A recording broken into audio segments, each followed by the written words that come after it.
everybody, welcome to Career Speak and I am your host Supriya।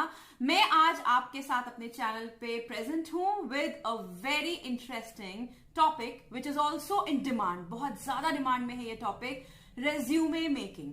मैंने इस topic के ऊपर काफी सारे वीडियोस बनाए हैं स्मॉल सेक्शंस में, बट ये जो आज का वीडियो है ये कंप्लीट वीडियो है जो कि एक फुल फ्लेजेड, अगर आप एक साथ देखना चाहते हैं resume making, you can consult this video.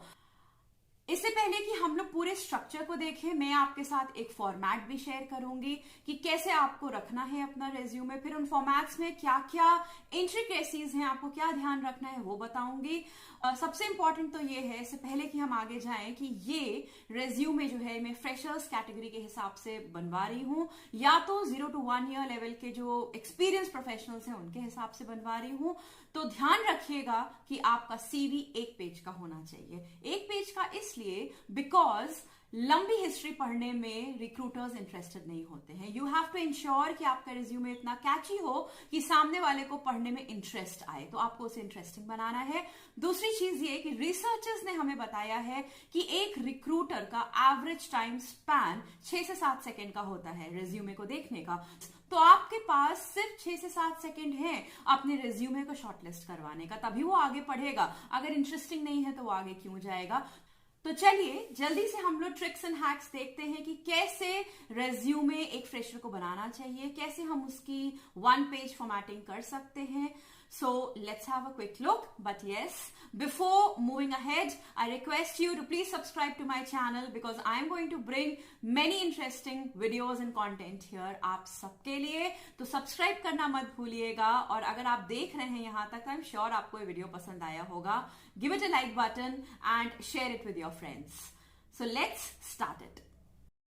तो हम स्टार्ट करते हैं एक बेसिक स्ट्रक्चर से कि कैसा फ्लो होना चाहिए फ्रेशर्स के रेज्यूमे का, या बिगिनिंग लेवल प्रोफेशनल्स का जिनके पास 1 या 2 साल का एक्सपीरियंस है। मोर और लेस उनका प्रोफाइल का फ्लो इस तरीके से होना चाहिए जैसा आपके पास स्क्रीन में है, दिख रहा है आपको इधर सामने। सबसे पहले तो आपकी एप्लीकेंट डिटेल्स, लाइक आपकी डिटेल्स होनी चाहिए। देन करियर ऑब्जेक्टिव्स, अगर वर्क एक्सपीरियंस है तो उसे डाल दीजिए, otherwise the first thing after your career objective will be education section, certifications, internship, flight projects, leadership skills, skills and interests and references। तो हम एक एक करके इसे देखते हैं कि हमें कहाँ कहाँ किन किन चीजों को समझना है और कैसे उसे अप्लाई करना है अपने रिज्यूम के ऊपर। एप्लीकेंट डिटेल का मतलब आपकी खुद की डिटेल। अगर मैं अपना रिज्यूम बना रही हूँ तो मतलब मेरी डिटेल्स। अब सिर्फ तो एप्लीकेंट डिटेल में बहुत डिटेल में नहीं लिखने की जरूरत है, सिर्फ अपना नाम लिखिए, कंप्लीट नेम लिखिए, अपना ईमेल आईडी लिखिए, वैलिड ईमेल आईडी जो आप एक्सेस करते हो, कोई पुराना डोरमेंट ईमेल आईडी मत दीजिए, बिकॉज सारा कम्युनिकेशंस अब ईमेल्स पर होता है। और अपना एक वैलिड मोबाइल नंबर दीजिए जिसपे कंपनी आपको कांटेक्ट कर सके, एचआर या रिक्रूटर आपको कांटेक्ट कर सके। और again this number should be with you always so that you can pick up जब भी कॉल आए। और आपका लिंक्डइन यूआरएल डालिए। अगर आपके पास लिंक्डइन प्रोफाइल नहीं है तो अभी जाइएगा इस वीडियो को देखने के बाद और इसे प्रिपेयर कर लीजिएगा, बिकॉज आज के टाइम में लिंक्डइन का प्रोफाइल होना बहुत इंपॉर्टेंट है। और इस सब के अलावा आप कोई भी इंफॉर्मेशन अपने बारे में नहीं डालेंगे, वो बाद की बात है। जब आपको कॉल आती है तो आपकी डिटेल्स मांगी जाएंगी, एड्रेस वगैरह की, फैमिली बैकग्राउंड वगैरह की, तब दीजिएगा। अभी आपको अपने रिज्यूमे को 1 पेज का रखना है। Being a fresher, this is the first thing which is going to go to the recruiters, जो आपकी प्रोबेबिलिटी को बढ़ाएगा रिक्रूटमेंट के लिए। तो कोशिश करिए इसको 1 पेज का करने की, आपको हर हालत में 1 पेज का करना है। करियर ऑब्जेक्टिव्स, करियर ऑब्जेक्टिव्स हमें कैसे ड्राफ्ट करने हैं, कुछ डूज एंड डोंट्स हैं। जैसे मैक्सिमम 30 से 40 वर्ड्स का होना चाहिए। अब आपको इस स्लाइड में दिख रहा होगा कि ये देखिए 2 लाइन का है मैक्सिमम। आप 2-2.5 लाइन का, 3 लाइन का करियर ऑब्जेक्ट बना सकते हैं, उससे ज्यादा का नहीं।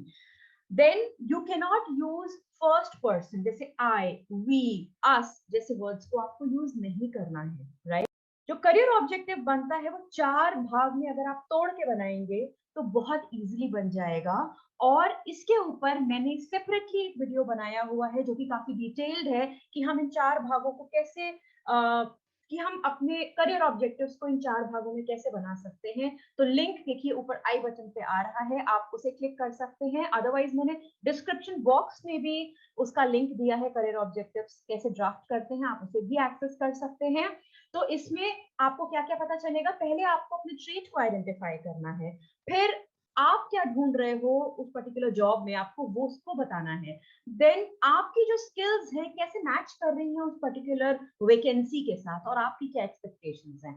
तो ये जो चीजें हैं ये हर जॉब के साथ, हर जॉब प्रोफाइल के साथ आपको एडिट करती रहनी होगी, और वो कैसे होगा वो उस वीडियो में आपको मिलेगा। You please go after watching this video and please learn how to draft career objective, because this is a mirror in front of the recruiters, जो कि बताता है कि आप आगे जा रहे हो कि नहीं। Remember, the recruiters have just 6 or 7 seconds to pick up your resume out of so many numbers reaching them. So why to get that opportunity lost from your hands?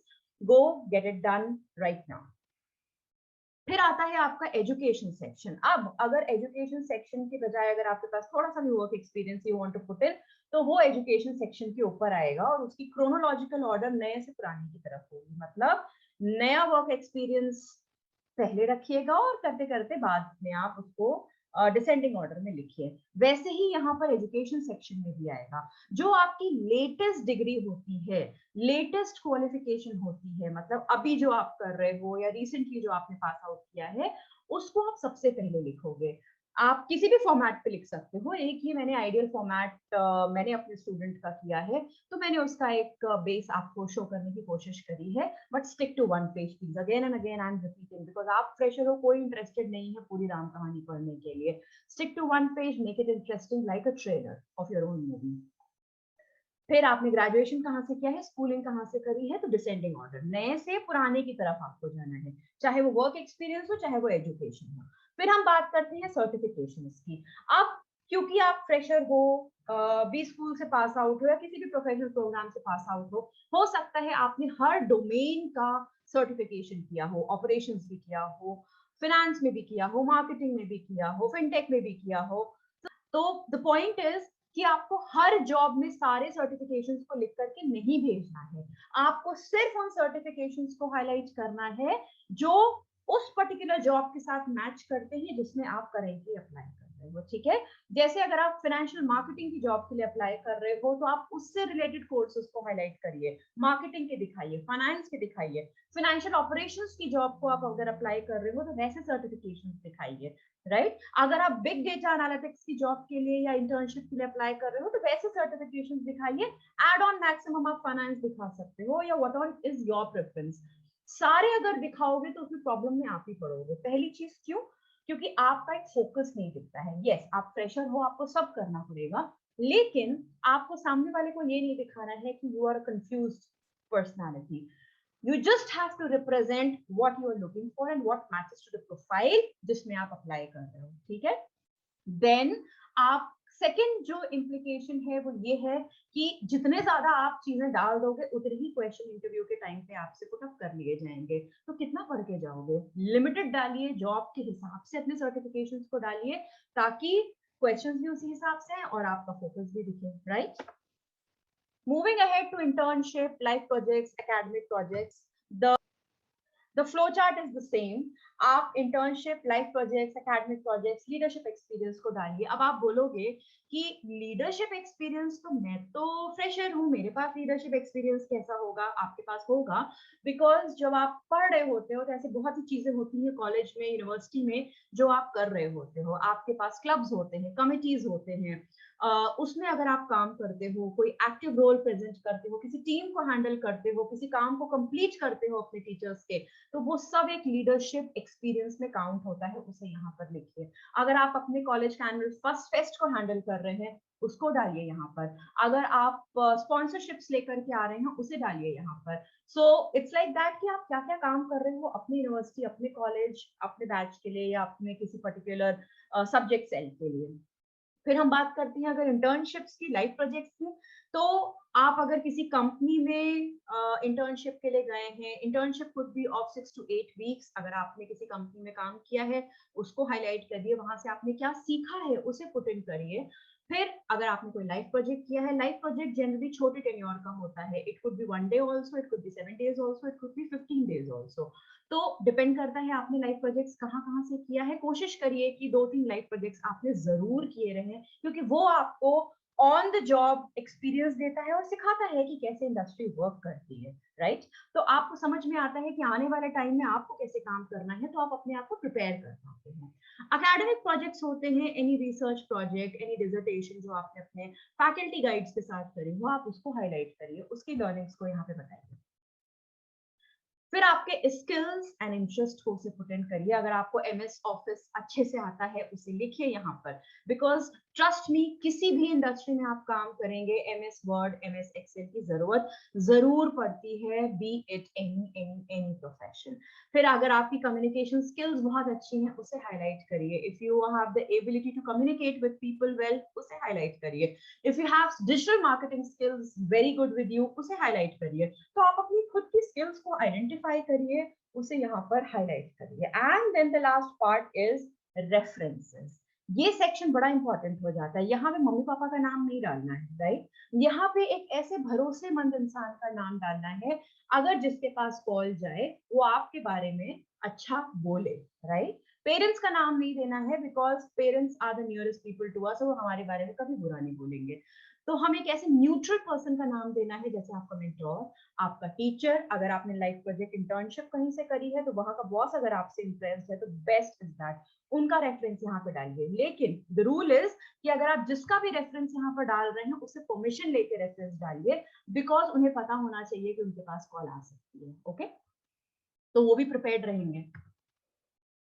फिर कुछ इंपॉर्टेंट की पॉइंट्स हैं जो आपको याद रखना है। 1 page का रखना है बच्चों, आपको stick to 1 page. You're a fresher, nobody is interested in reading your long story. Big shine brighter and then make as many pages as you want. Then thoroughly check करिए, कोई स्पेलिंग एरर तो नहीं है, grammar तो नहीं है। मैंने अपने पिछले वीडियोस में बताया है कि आप F7 से या अपने फ्रेंड की हेल्प से आप स्पेलिंग चेक कर सकते हो। अक्सर ऐसा होता है वर्ड अपने आप ही गड़बड़ कर देता है, तो ऐसे उसमें मत पड़िए। ग्रामर में आप किसी फैकल्टी से, किसी फ्रेंड से हेल्प ले सकते हैं, उनसे चेकिंग करा सकते हैं। अदरवाइज ग्रामरली ऐप है, आप उसको यूज कर सकते हैं।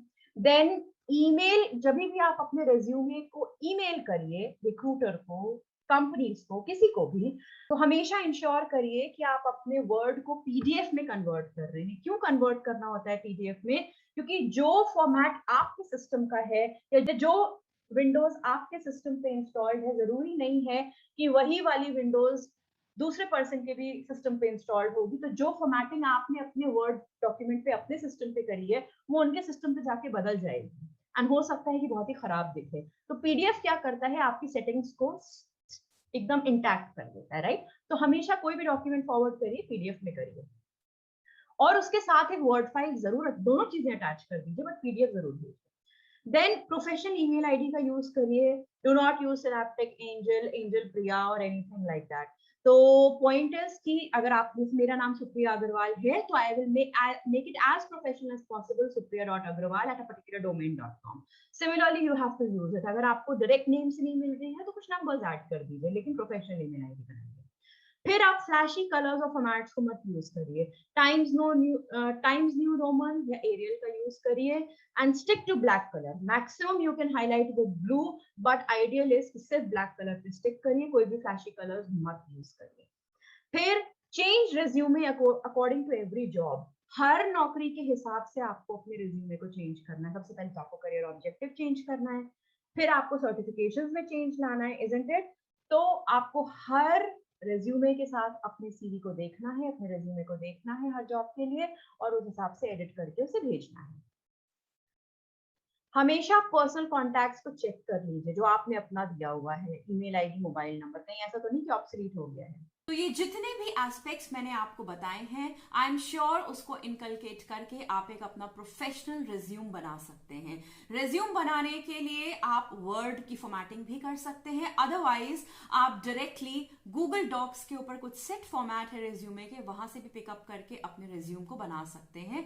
गूगल डॉक से कैसे एडिटिंग करनी है या और कौन कौन से एप्स हैं, मैं अपने दूसरे वीडियो में आपको डिटेल में बताऊंगी। But before I come up with that, अगर आपको जल्दी है रेज्यूम बनाने की तो गूगल डॉक से बना लीजिए, उसमें अपनी चीजों को एडिट कर लीजिए as per the lines which I have informed you, और नहीं तो आप वर्ड पे डायरेक्टली बना सकते हैं जैसे मैंने आपको फॉर्मेट बताया है, या अपने किसी फॉर्मेट से, लेकिन द रूल इज कि आपको एक पेज का रखना है। ओके तो अगर आपने मेरा वीडियो यहाँ तक देखा है तो आपको पसंद आया है, आई एम श्योर, उसे लाइक करिए, उसको सब्सक्राइब करिए मेरे चैनल को, और अपने फ्रेंड्स के साथ अपने नेटवर्क में मेरे वीडियोस को शेयर करिए ताकि मैं ज्यादा से ज्यादा लोगों तक पहुंच सकूं आपकी हेल्प से। Thank you so much. Stay tuned for more content on my channel. Stay tuned.